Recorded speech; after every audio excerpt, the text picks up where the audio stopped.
May iba nga tayo. Dumako tayo sa pawang katotohanan lamang. Hindi naman itutula para pag-isipan. Sadyang naisipan ko din lamang. Ang mga tanong na paano nga ba makakuha o makapasok sa trabaho sa ating lipunan? Batayan ba ang marka na ating nakuha? O mga medalyang ating pinagpuyatan? O di kaya naman ang eksperyensyang ating pinagdaanan? O ang sistema ng ating gobyernong tinatawag na palakasan? Ops, pasensya na.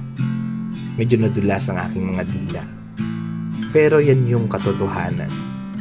At atin namulatan.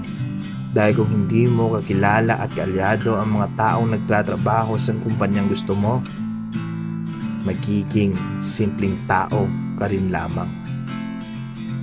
This is Gurong Biyahero, ang inyong lingkod.